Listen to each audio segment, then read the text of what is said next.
धुआं वहीं से उठता है जहां पर आग लगी हो। और इस वक्त दोस्तों भारतीय जनता पार्टी में, जी हाँ दोस्तों, यूपी के 2022 के आने वाले चुनाव में भारतीय जनता पार्टी का सुपड़ा साफ होने की भनक जो है वो योगी को लग गई है। जी हाँ दोस्तों, जो योगी 4 साल में कभी केशव मौर्य से नहीं मिले थे, वो सडनली केशव मौर्य से भी मिल लिए। लेकिन दोस्तों अब अंदरूनी खबर हम आपको दे देते। दरअसल दोस्तों बीजेपी में सब कुछ चंगा नहीं है। जी हाँ दोस्तों, आपको बता दें, भले ही योगी ने केशव मौर्य से बातचीत कर मौर्य को मना लिया, लेकिन बताया जा रहा है दोस्तों कि यूपी में, जी हाँ, यूपी में कम से कम 200 विधायक योगी के खिलाफ हो गए। उनका साफ कहना है कि हम योगी के नेतृत्व में काम नहीं करेंगे, हम प्रधानमंत्री नरेंद्र मोदी को जानते। दरअसल दोस्तों इन दिनों यूपी की सियासत अलग अलग रंग दिखा रही है।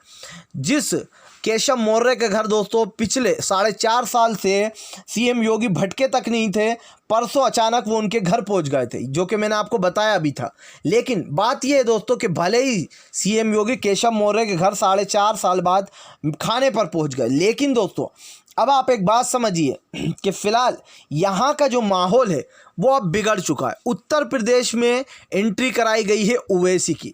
भारतीय जनता पार्टी को लगता है कि वो ओवैसी के बल पर अब चुनाव जीतेंगे। अब ज़रा आप समझने की कोशिश कीजिए दोस्तों इस पूरे मुद्दे को। ये माना जाता है, ये कहा जाता है कि ओवैसी जो है विपक्ष के लिए मुश्किलें खड़ी करते हैं, यानी कि विपक्ष के लिए मुश्किल का काम कर देते हैं वो, और उनसे नुकसान होता है और भाजपा को फ़ायदा होता है, विपक्ष को नुकसान होता है। क्यों होता है दोस्तों? इसका मेन कारण ये है कि भले ही ओवैसी बीजेपी से नहीं मिले, और इसका कोई प्रमाण भी नहीं है दोस्तों कि ओवैसी मिले हुए हैं बीजेपी से, हम भी यही मानते हैं कि वो नहीं मिले, लेकिन दोस्तों अनजाने में ही सही ओवैसी बीजेपी की जमकर मदद करते हैं। क्यों करते हैं? क्योंकि विपक्ष के जो वोट है दोस्तों वो ओवैसी काट लेते हैं, जिससे बीजेपी और भी ज़्यादा स्ट्रॉन्ग हो जाती है। आपको याद होगा पिछली बार का इनका जो आंकड़ा था वो 306 सीटें जीतकर भारी बहुमत के साथ जीते थे यूपी में बीजेपी वाले। अब अखिलेश यादव इनके लिए इस साल सबसे बड़ी मुसीबत बन चुके हैं, और यही कारण है दोस्तों जो बीजेपी को डर लग रहा है, इसीलिए उन्होंने अखाड़े में ओवैसी को खींच लिया।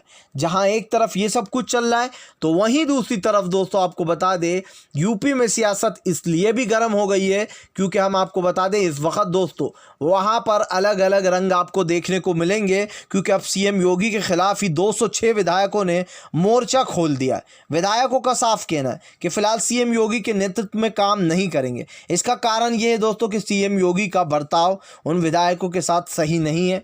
माना तो ये भी जाता था दोस्तों कि केशव मौर्य के साथ सीएम योगी के बहुत ही बुरे ताल्लुकात थे दोस्तों, और सिर्फ नाम के डिप्टी सीएम थे यहाँ पर केशव प्रसाद मौर्य, उनकी कुछ बात सुनी नहीं जाती थी। वो तो प्रधानमंत्री नरेंद्र मोदी थे जिन्होंने योगी के पीछे लगा रखा था।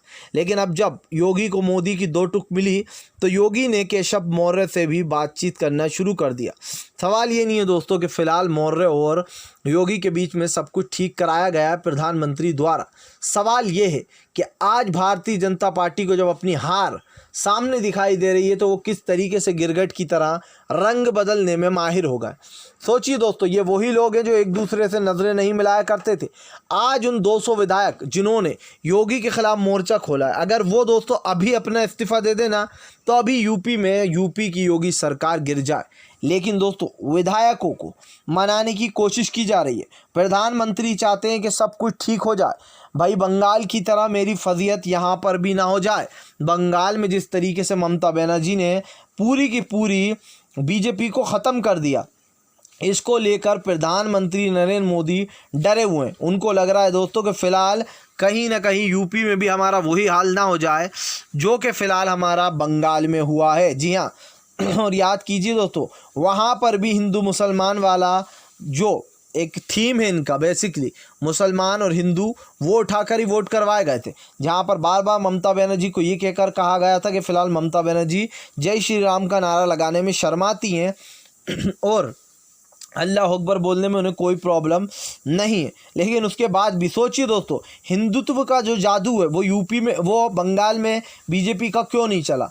इसका एक बड़ा असर ये है दोस्तों कि फ़िलहाल सभी लोग जानते थे कि फ़िलहाल इस टाइम भारतीय जनता पार्टी जानबूझकर हिंदू मुसलमान के मुद्दे उठा रही है देश में, ताकि जो दोस्तों हिंदू मुसलमान भाई हैं वो अलग अलग हो जाएं, दो धड़ों में बट जाएं, जिसका फ़ायदा बीजेपी को ये हो कि जो हिंदुओं की संख्या है दोस्तों उसके सारे वोट हमें मिल जाएं और मुस्लिम वोट कहीं और चले जाएं।